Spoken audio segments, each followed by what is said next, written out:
Hello, good evening, good evening, good evening, good evening. Welcome to another exciting episode of Friday Night Hangouts. I'm super excited to welcome you. I'm your host, Joy Onyeso.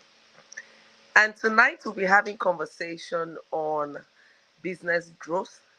And today in particular, we're going to be looking at creativity. But just before we delve into the conversation, as always, I want to know how your day has been. Friday marks the end of a work week for a number of us. I do know some people work on Saturday and Sunday, but typically Friday, that's why we say thank God it is Friday.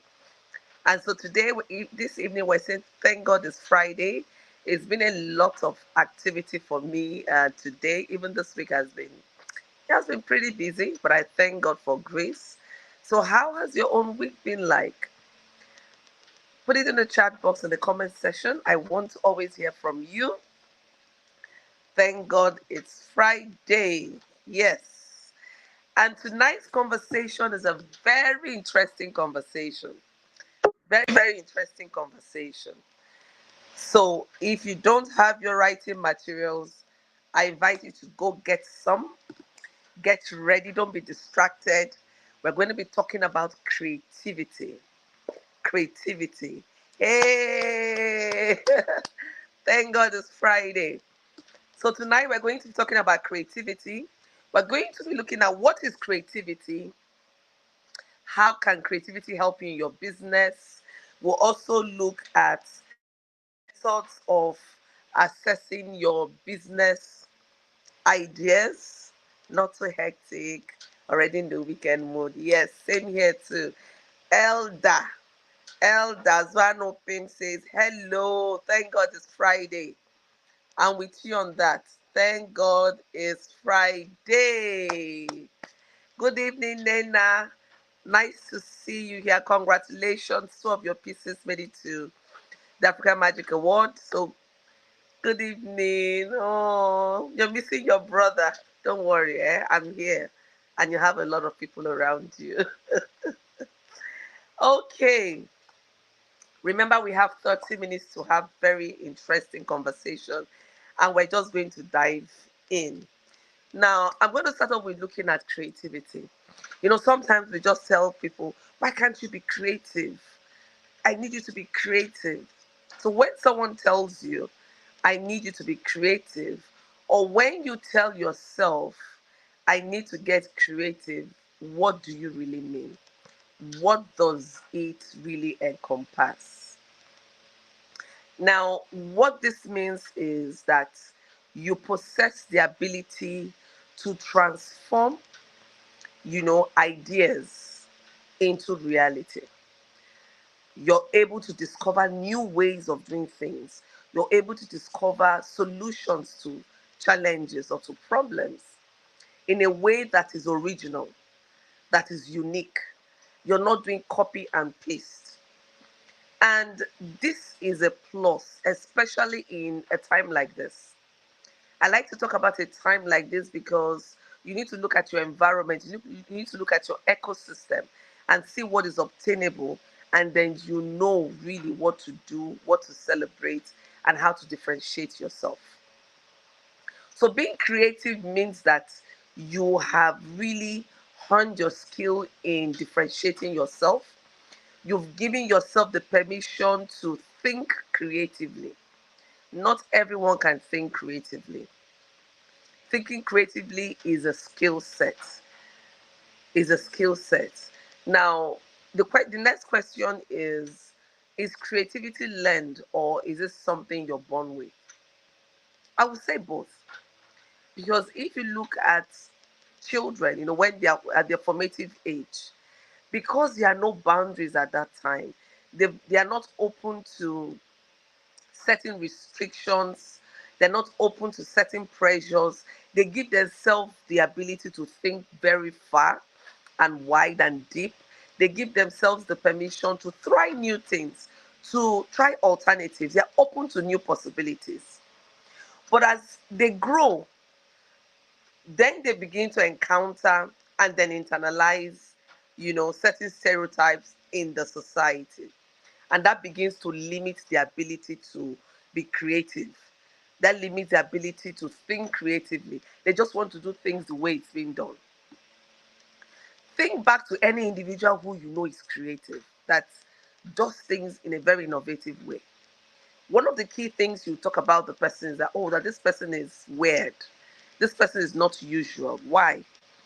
We've been socialized to think about people who do things in different ways than the society has constructed to be weird people, people that are not the usual. And so when you come across such people, you feel that they're eccentric. If you look at one common denominator amongst artistic people, creative people, is that oftentimes we describe them as being eccentric. And that's because they've given themselves the permission to really go deep into themselves and look at possibilities.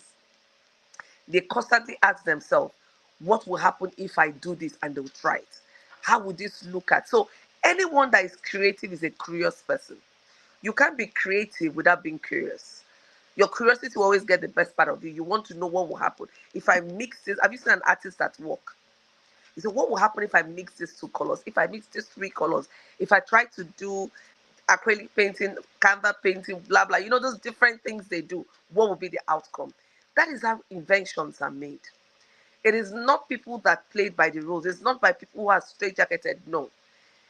These are inventions are made by people who have given themselves, you know, the permission to be creative. They are consistently pushing the boundaries. They're consistently pushing possibilities. So if you find an individual who is so focused on playing it safe, it's difficult for you to be creative. So in that respect, I would say creativity can be learned, because you need to learn how to open up your mind. You need to learn how to, you know, look at alternatives, question the status quo, interrogate results. You shouldn't just take everything hook, line, and sinker without giving yourself the opportunity of knowing, why is this so? Why did we arrive? How did we even come to this decision? What will happen if we take a different pathway? So when you see yourself thinking in that direction, then you are really getting creative. Now, what is the importance of creativity in business growth? I will tell you something. If you're not creative, you really can't look at ways of growing your business, adding some uniqueness into your business. You would forever be looking at who to copy, who to, take things from. You want to look at, oh, this person is doing this, you want to borrow that, you want to just implement it, not even minding if it's good for your business or not. Take a look at what is happening in our environment today. People are looking for quick fix, and that's because they've stopped being creative. People are looking for quick money. They just want to blow, they want to hit it. They don't care if they're adding any value. So oftentimes creative people are focused on transforming. They are focused on creating a value chain. They are focused on solving a problem. They want to create solutions. And so they are looking at alternatives that could open up that possibility for greater things. So imagine that person being an entrepreneur, a business person. Can you just imagine the quality that comes to the table, the value system that comes to the table? So if you're running your business, you would consistently be thinking of ways of improving your business, of working out of the box, of thinking about solutions to make your business better, more effective. You want to satisfy your clients, you want to give them value, you also want them to experience transformation as a result of using your product or your services. And that's why you keep investing in research and development. So now, how can you also ensure that you're not running off? Because everything that has its pros has its cons. How can you ensure you're not running off with creativity in a way that becomes detrimental to your business? Remember, our focus is on business growth, and we want to look at creativity as a tool for growing your business. At the same time, creativity if not well applied or employed, can be a distraction to your business growth. Why am I saying this? If it's not well applied, you will find yourself trying off every new idea that comes to your head. Once you think about it, you jump in and then you move with it. Once you think about it, you jump in and you run with it. You do not go through the process of validating that business idea. So tonight I'm going to be sharing with us some steps for validating our business ideas to be sure that we get the outcome, the result that we want to see. And what's the result? We want to add value, we want to make profit, we want to transform, we want to give satisfaction, and that's what makes a business grow.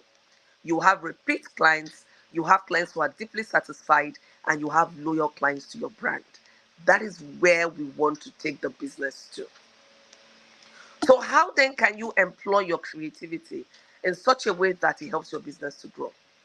The first thing we want to talk about tonight is how then can we, you know, validate our business ideas so that we don't run off with every business idea that comes to our mind.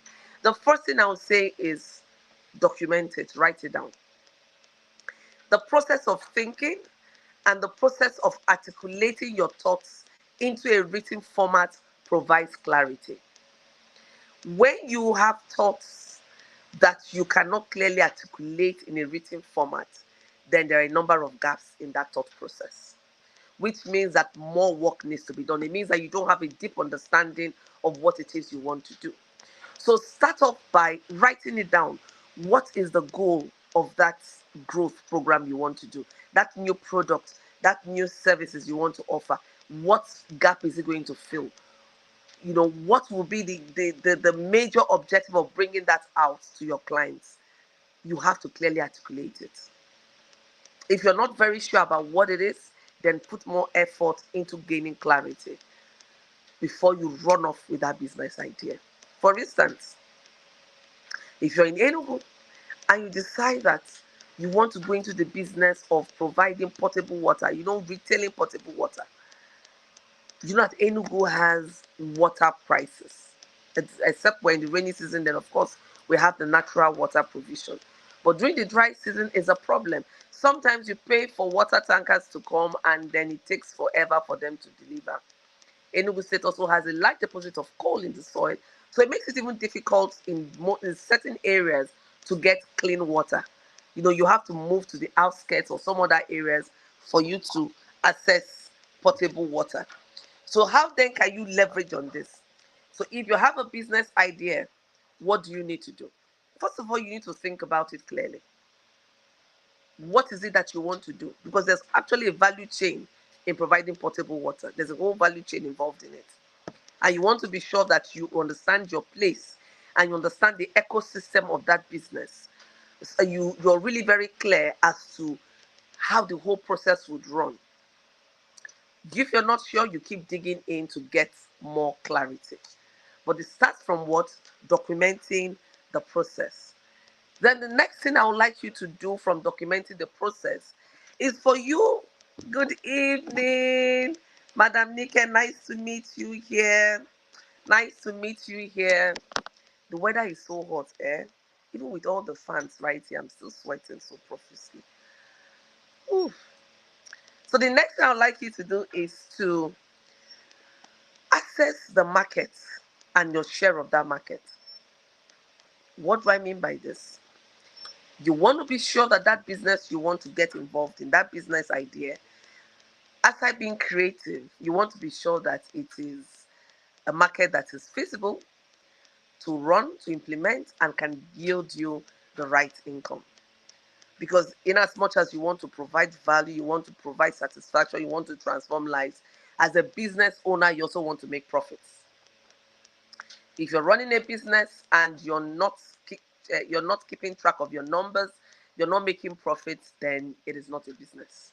Because one of the key indicators of any business is profit making or profit sharing. So you need to be making profits, right? In as much as you're providing every other thing. So the second step I would tell you is do your market assessment. Assess the market. What is the demand for that product or service you want to offer? What is the demand for that product or service you want to offer? And then what would be your own market share? You need to be able to estimate your market share, because there's a certain level of market share you have. You know you cannot break even, you know you cannot make profit. So it will not make any sense for you to go into that venture. Some ideas are creative, they are good, but they're not profitable. So as a business idea, we want to be sure that even though your idea is creative, it also has to be profitable, right? Remember, we're having conversation on creativity as a tool for growing your business, and then we're now talking about ways of validating your business ideas to be sure that you're not just running off with creativity, you're running around implementing ideas. You spent months, you spent energy, you spent time, and at the end of the day, you do not get any profit. So sometimes people go into businesses without taking these steps. And that's why they put in energy 1 year, 2 years, 3 years. You're not even seeing a shift. You keep finding yourself pouring in a lot of money in it and you can't see the prospects for growth. We don't want us to do that, right? So remember I said, start off with documenting. Put down your business ideas into your business plan. You identify the vision for the business, the goal, your strategies, your market share. I would say even your persona. Your persona is a client. I want you to go very vivid with who do you think your business is going to serve. That product you want to create, that services you want to give out. Who would really get it? Get so clear on your demographics of your clients. Be very clear about it. The next thing is to assess your market and your own share of the market. You want to be sure that there is a market, there is a demand. Remember that market is driven by supply and demand. So you want to be sure that there is a demand for the products or services, and that you're going to be able to have a good share of the market. So you should be able to estimate your share of the market. Then the third step I would say is, now you need to do some study. And that's why I say you can't, in this day and age, you cannot run a successful business without investing your time in doing research, without investing your time in studying the ecosystem or the business environment that you want to operate in. No. Good evening, Inky. Good evening, Olori. I see you, Madam Adeniken, Judeka, IJ, The Vessel, Elder, Nena. Nice to have you all on board. Mr. Shirley, thank you for all for coming in. And if you're just joining in, just stay tuned. We're talking about creativity as a tool for growing our business, and we're looking at ways of validating our business ideas. And this is very important that we don't run away with creativity, right? I said creativity can help you grow your business, and it can also distract you from growing your business. So the third point I am talking about now is on investing in market research. You want to look at, the percentage. You want to look at the interest level of people in that area. You know how sometimes you go to Google, you search, you want to find out who is selling maybe electric gates in your area. You want to know who is selling maybe certain kinds of jewelry pieces in your area. When you go online, you can just get a good sense of how people are, how much interest people have in that area, who is looking for what, where is their interest. You want to be able to gauge that. You need to have a good understanding of this. You don't want to run off with a product that nobody's interested in. You don't want to just create because, we said creativity is ability to transform your mind, your thoughts into something that is real and provide solution, and then you go create something that no one can afford to buy. No one is even interested in it but yourself. Remember that when you're creating products or services, you're not creating it for yourself. You're creating it for a market. So you want to be sure that you've researched your market and you see that there is really a market for that product or for that services before you delve into that. That's the step 3. Now, the step 4 you need to do is to conduct what I call a customer validation interview. Most of us think this is too technical. Why do I have to go through all this process? Let me just get the money, learn how to do, if it's to produce, let me learn how to do videos. I can start selling my skills as a video editor. Or if I go into production of chin chin, I just need to learn how to do chin chin and start selling it. You want to be sure that you have a sense of what your prospective clients feel about that change. If they really, because there may be, you may look around you and really there is no chin chin producer around you or marketer. You need to ask us, are you sure that that there is even a market for it? That the clients are even interested in purchasing it?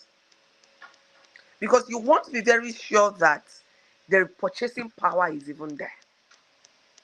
It may be good, it may be profitable, but that environment in which you want to situate your business, the purchasing power for that particular product or services is not there.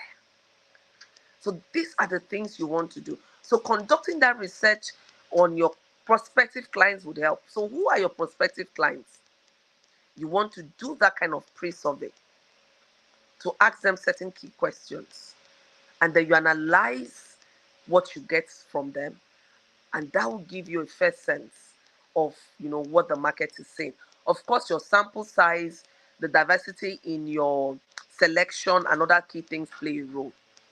But you see, in this 21st century, if you want to grow a sustainable business, you need to be willing to be scientific. You need to be willing to do the work. You need to be willing to do research. Remember, like I said earlier, you're not creating that product or services for yourself or for your family and friends.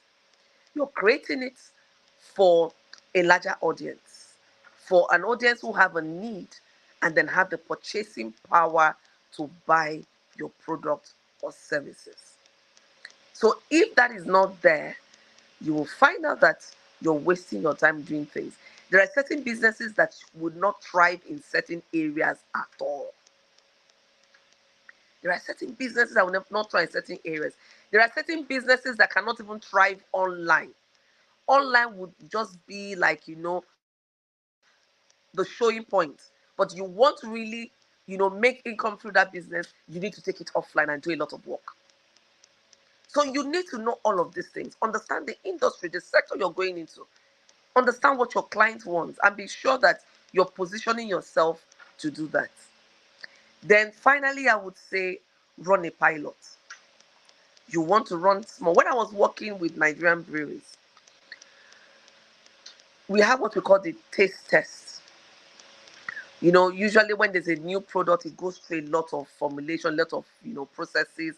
And one of it is the taste test. You want to be sure that what you have is really very solid and that what you have, can stand the test of time, can, square up with your competitors in the market. So you don't take it for granted. So we usually have this taste test where you have people test the brewery product. Sometimes it's a stout, and sometimes there was a time, several times when people taste it, they won't even know the difference between Guinness and then between Legend. Then, so you want to be sure that you run a pilot on your product. Start small. You don't want to carry all your resources, huge resources, and pour into that product or services. At the end of the day, it won't work out. Or by the time you understand the mistakes, you would have spent all your money and you don't even have any fund to run the business. So you want to be sure that you can project your expenditure on that business. If you want to run a business, be sure that when you start off, you give yourself some ropes. Aside starting small, you need to also estimate what your overhead cost for running the business will be like. And be sure that you can run that business, you can float that business for a couple of months, depending on the business, for a couple of years, depending on the business, before you start even having enough to take care of your overhead completely and start pulling in some profits. There are certain business you go into, you might not see a profit in 12 months, in 24 months, depending. So you need to be sure what that business is. Run a pilot scheme for that business, and then gradually you upscale. Gradually you upscale. So I do hope that you've picked up a number of nuggets from our conversation tonight. Remember, we're talking about creativity and it's as a tool in growing your business. And we define what creativity is, what it encompasses. Moving from there, we also looked at ways that you can employ creativity into growing your business.